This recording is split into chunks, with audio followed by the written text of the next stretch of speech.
Bien, pues vamos a iniciar. En esta sesión lo que les quisiera presentar es un poquito acerca de tipografía.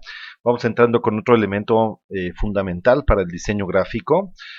Y bueno, quiero manejarlo no como reglas de ortografía que pudiera provocar problemas en muchos, sino más bien usar una palabra un poquito más amable, que sería la palabra consideración, es decir, elementos que vale la toma tomar en cuenta al momento de diseñar, y siendo esto a manera de tema totalmente introductorio, pues quiero hacerlo muy sencillo y accesible.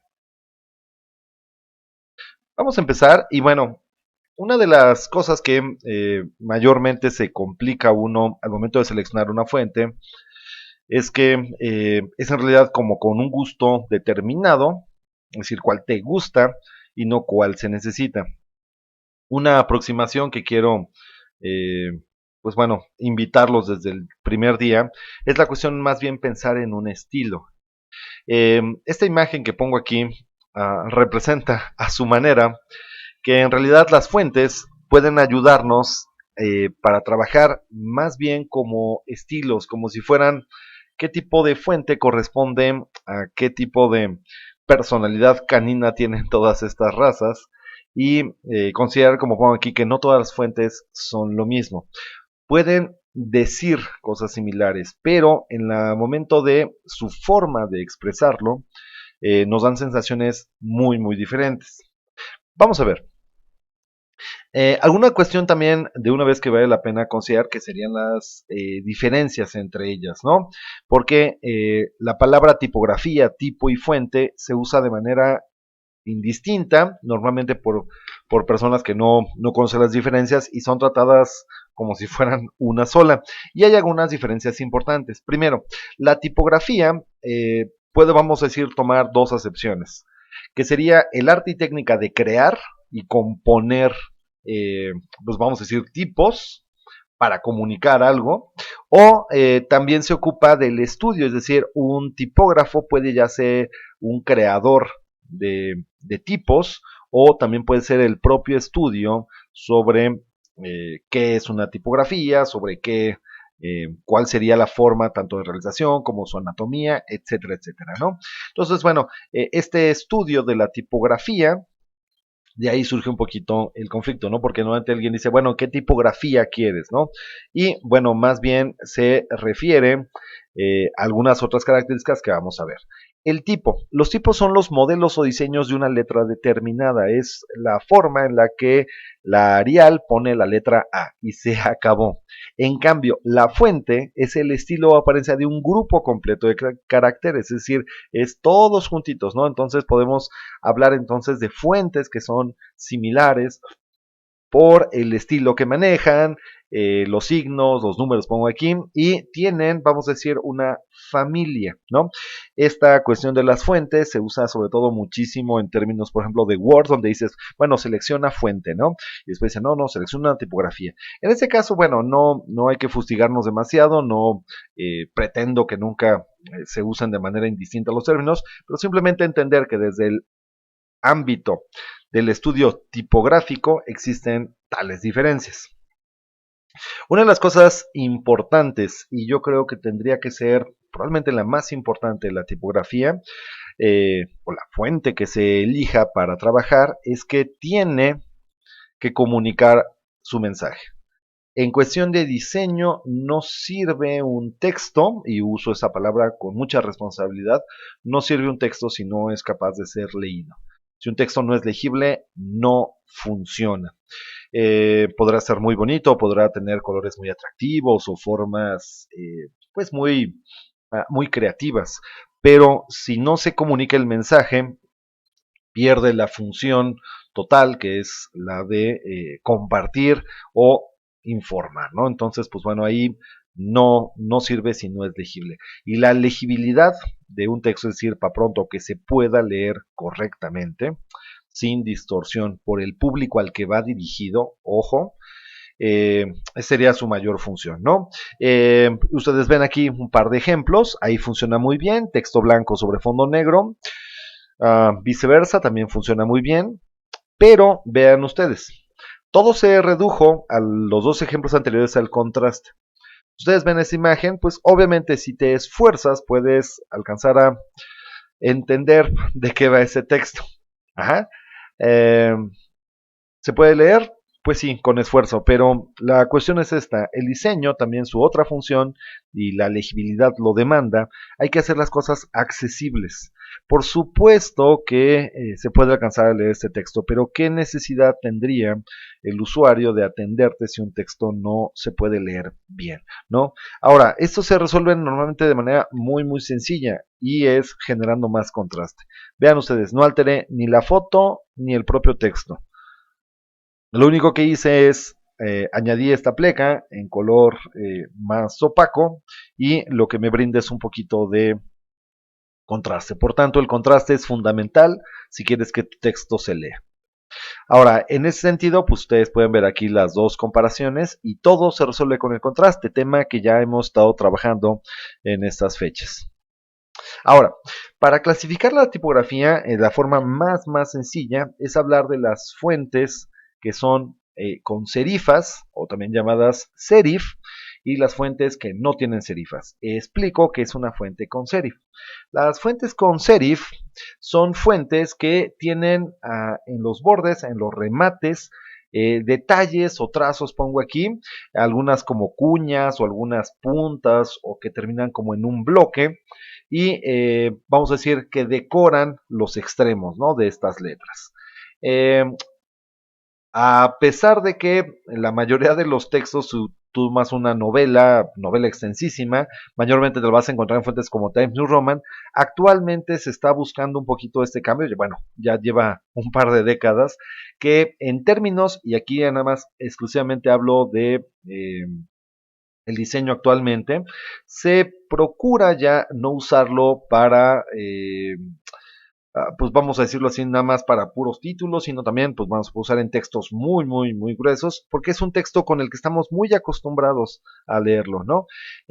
Incluso ustedes saben que algún texto escrito en esta fuente, aunque sea muy extenso, no nos perdemos y si nos lo cambian de fuente a una fuente muy distinta sin serifas, eh, tendemos un poquillo de repente a complicarnos la vida. Ahora, hay un detallito con esta fuente. Si yo les decía, escojan sus fuentes no basados nada más en gustos, sino en qué necesitan o qué quieren proyectar, las fuentes con serifas se refieren muy bien, como lo planteo aquí, a lo clásico, lo tradicional y lo elegante, ¿no? Es decir, una invitación de, no sé, unas bodas de platino o de unicel, ¿no? Que ya cumplan 500 años casados, pues bueno, me imagino que el evento tendrá su protocolo y querrás mantener la cuestión sobre aquello que es lo clásico y lo tradicional, ¿no? Una fuente que no tenga serifas normalmente se vería con otras intenciones muy distintas, ¿no? Entonces, bueno, pensando en esto, quiero mostrarles aquí algunos ejemplos de fuentes que usan serifas y que son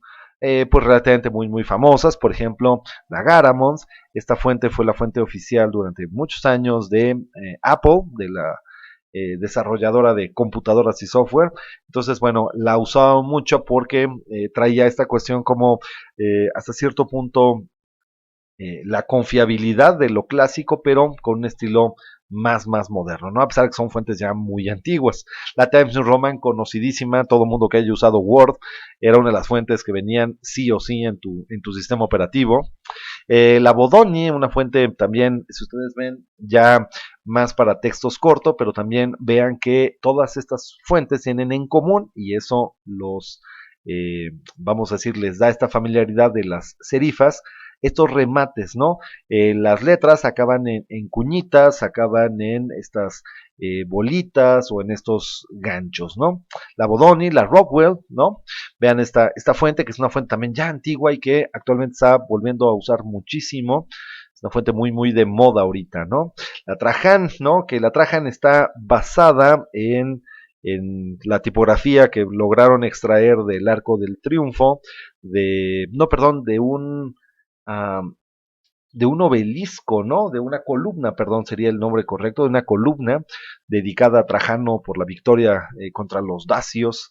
Entonces, bueno, a este emperador romano tomaron esta estos tipos, después, bueno, armaron la fuente y nos ofrecen la versión más cercana, probablemente con sus interpretaciones de cómo escribían el latín, ¿no? Entonces es una fuente muy clásica, muy, muy, muy bonita, ¿no? Y ahora, por el contraste, están las fuentes sans serif o las que no tienen serifa. Y estas se refieren más en cuestión de estilo a lo moderno, a lo juvenil y a lo activo. Ajá. En ese sentido, pues bueno, aquí pongo una pequeña descripción. Las características, hay una poca diferencia entre las líneas gruesas y las líneas finas. Si ustedes ven, por ejemplo, normalmente mantienen como la constancia de la calidad de la línea. Pues esto las hace pues como muy, muy identificables, toscas incluso en algunos casos. Y bueno, otra cuestión también es que es muy recomendable, pues vamos a decirlo, saber usar estas fuentes cuando quieres representar estas cosas nuevas o modernas o para la juventud, pues bueno, es un estilo que se maneja mucho, ¿no? Y además de que, ojo, no es que quiere decir que una fuente serif y sans serif estén peleadas, ustedes ven ese mismo título, lo que dice sans serif o sin serifa, viene del francés sans, eh, está acompañado aquí, después de esta pequeña línea, de una pequeña nota aclaratoria, un subtítulo, y ese subtítulo está en serifa, es decir, no hay problema de que combinen. De hecho, las hemos traído combinando desde hace mucho tiempo. Pongo igual aquí algunos ejemplos de la Franklin Gothic, del Helvética, una fuente muy muy conocida, es prácticamente una de las fuentes más admiradas y queridas en cuestiones de diseño, es una fuente muy muy muy correcta para ser vista, ¿no? Casi cualquier cosa que escribas aquí se puede leer muy fácilmente. La Futura, que es una fuente que puede existir en variaciones ultra delgadísima en su estilo o ultra heavy, ¿no? Y aún así se sigue leyendo muy, muy, muy bien. La Arial, que bueno, el pan de todos los días para programas editores de texto, me parece incluso que durante añísimos Office era su fuente por default, acompañada por supuesto de la Times New Roman, ¿no? La Frutiger, vean, también ahí tiene sus características, son igual fuentes muy, muy parecidas y notan lo que comentábamos, ¿no? De que todos los tipos conservan medianamente en lo posible un mismo espesor. La Universe, que esta es una fuente importantísima porque se usa muchísimo para señalización, todos los aeropuertos o vamos a decirlo, eh, puntos donde se comuniquen con personas de muchísimos idiomas. Las palabras vienen normalmente escritas en esta fuente porque es una fuente que es, como su nombre bien lo dice, prácticamente universal en términos de cómo la concebimos, ¿no? Y cómo la podemos leer, independientemente de nuestra lengua materna escrita. La Jill Sans también guarda estas características, vean, no manejan estos remates al final de cada trazo. La Century Gothic, también una fuente muy, muy elegante, no para textos largos, más bien como para títulos, muy, muy abierta, muy, muy bonitas. Entonces, bueno, esta sería un poquito la clasificación más elemental que podríamos decir en términos tipográficos, fuentes que manejan estos remates, que les llamamos serifas, y fuentes que no lo manejan, que se llaman sans serif o sin serifas. Ahora, vamos en este mismo asunto, me gustaría aquí hablarles un poquito de la cuestión también sobre el uso del color, ¿no? Uno de los elementos pues también muy, muy importantes es la cuestión de cómo manejamos el color en el texto y que esto no afecte para la cuestión que decíamos que sería la principal función del diseño, que es la comunicación. Quiero mostrarles ahora lo siguiente. Vean ustedes estos textos, ¿no? En la parte de más arriba de esta tabla vienen los textos con mejor lectura, que es decir, los que tienen altos contrastes. Vean, por ejemplo, el texto negro sobre un fondo amarillo es el de mayor lectura. Ahora, ¿por qué no lo usamos para todo? Porque a pesar de que es de muy buena lectura, es una lectura cansada si son textos extensos. Una mejor lectura de cerca se haría con un fondo blanco y un texto negro. A una distancia larga, un fondo negro y un texto blanco no es muy legible. Y bueno, así nos seguimos, ¿no? Los textos rojos sobre fondos blancos, ¿no? Y los que tienen poco contraste, pues evidentemente son los más ilegibles y los menos recomendados para cualquier trabajo de comunicación. Aún así, pues pongo algunas, a pesar de que decía que son consideraciones y no reglas, pues bueno, retiro lo dicho, para estos casos específicos y lo quiero poner como reglas. Procurar, aquí digo nunca usar, pero bueno, seamos más justos, procuren no usar textos multicolores. No quiere decir que no se pueda hacer y que no se pueda hacer muy bien, pero ojo, busquen que siempre se genere contraste, ¿no? Aquí estamos viendo que a pesar de que son multicolores, hay dos letras al menos que están en colores demasiado claros sobre un propio fondo claro, entonces esto se rompe mucho. De los trabajos que he recibido y de las tareas que hemos revisado, todavía es un elemento que hasta el día de hoy no he tomado en cuenta. A veces lo comento si surge así, pero ahora estamos tratando de ver ya cuáles serían los fundamentos de esto para, pues obviamente, ir mejorando. Ahora, si vas a usar tu texto multicolor, porque pues se necesita, pues va, pero por favor, nunca uses un texto multicolor sobre una superficie también multicolor, ¿no? Aquí es de verdad insultar a tu espectador porque va a considerar que primero no se puede leer y segunda, que tu texto es muy poco serio o que no merece la atención. En este ambiente ahorita de memes y de la pobre cultura visual que se extiende por todos lados, a veces es interesante o más bien pues anecdótico podría ser que te encuentras fantásticos memes bien diseñados, bien pensados. No estoy reduciendo la virtud que puedan tener para el juego de palabras junto con las imágenes, pero a veces, y te ha pasado más de una vez, que has leído uno mal. Y no necesariamente porque así haya sido diseñado, sino porque el sentido fue tan mal creado que incluso se pierde el sentido de lo que originalmente querían expresarte. Y entonces, pues bueno, evidentemente ya no lo entiendes y ya no cumple su propósito, ¿no? Ahora, algunas cuestiones importantes. Habría que decir que los colores menos luminosos sobre el blanco son menos luminosos, ¿no? Sobre un color blanco que sobre un fondo negro. Aquí ustedes ven, yo estoy tomando esta pequeña tablita y los colores que son brillantes sobre fondo claro, van a ver ustedes que no son tan luminosos, no se notan tanto.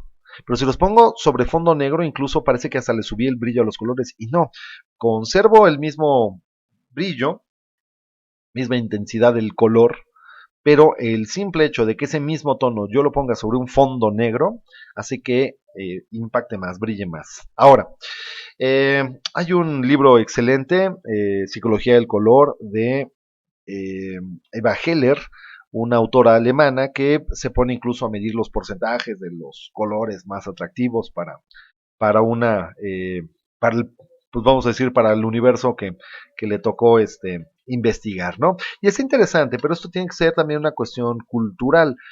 Hay colores que se exponen, nos atraen más, pero ojo, los colores que pueden resultar más atractivos no necesariamente son lo que las personas se puedan poner o que los quieran para todo. No es raro encontrar una persona que dice, bueno, a mí me gusta muchísimo el rojo, pero yo no portaría ese color, me parece poco representativo de mi personalidad, etcétera, etcétera, ¿no? A mí me encanta todo en color negro, pero y dan algún argumento. Entonces, esto es también muy, muy subjetivo, pero entendamos una cosa muy importante, que aún así hay ciertos tonos y ciertas combinaciones de estos tonos que nos gusten o no, llaman nuestra atención y bueno, ahí le estamos dando también una siguiente función al color, que también puede ayudar a que nos perciban, a que nos lean, ¿no? A llamar la atención y ahora sería tratar de mantenerla con un mensaje que nos interese. Hay una cuestión aquí, esta tablita también la pongo, vean ustedes sobre hacia arriba mayor legibilidad y entre menos contraste menor legibilidad.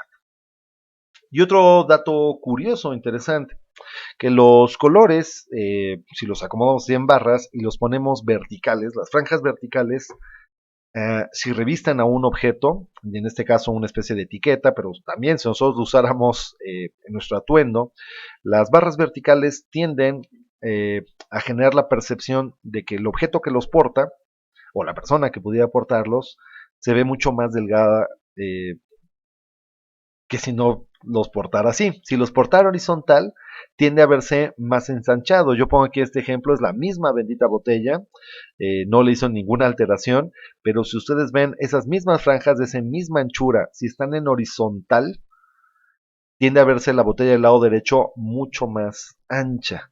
Ajá. Esta es una cuestión meramente de percepción, pero afecta mucho esta distorsión de la realidad que nos podamos provocar por errores en nuestro cerebro para la lectura, para el análisis de lo que vemos, ¿no? Eh, para la próxima vez que les pregunten, ¿no? Oye, me veo delgado, me veo gordo con esta ropa, pues habría que decirle, depende de cuál sea tu medio de contraste. Si tus colores son brillantes, te vas a ver mucho más brillante, mucho más ancho, si el fondo es oscuro. Por el contrario, si tu fondo es muy claro y tus colores también son claros, te tendrás a ver más delgado, ¿no? Y lo mismo pasa aquí, ¿no? El manejo de franjas, si son verticales, si tienen ropa ustedes que tengan franjas verticales, las personas que lo portan tienden a verse más delgadas, más altas, y las personas que usan franjas horizontales y entre más gruesas sean, más anchas se ven, es pura percepción, es la misma persona, pero eh, el color nos altera mucho nuestra percepción sobre la idea, ¿no? Vean aquí lo mismo que les planteaba, ¿no? La estrella roja tiene el mismo tamaño, tiene el mismo tono de rojo que la del lado izquierdo. Aún así, la estrella roja sobre el fondo negro se ve ligeramente más grande, se percibe así que la estrella sobre el fondo blanco. Estos elementos habría que conducirlos así. Ahora, a partir de estas presentaciones que les pido, pues también se las voy a hacer llegar y todo esto, les voy a plantear ahí una serie de ejercicios para que puedan completar con tipografía, con algunas palabras clave que les voy a pedir que, bueno, las representen de esta manera y busquemos, pues vamos a decirlo de alguna manera, los contrastes y la legibilidad, ¿sale? Entonces, bueno, sus dudas, por supuesto, las voy recibiendo con mensajes privados dentro del propio Classroom. Aquí en sentido no tengo que mostrarles algo de Illustrator en concreto, sino directamente van a ir las instrucciones acompañadas de la asignatura, ¿no? Pues bueno, pues espero si tienen alguna duda, otra vez coméntenme, lo vamos resolviendo y queda también fijada la fecha de entrega. Pues muchísimas gracias y tengan una bonita tarde.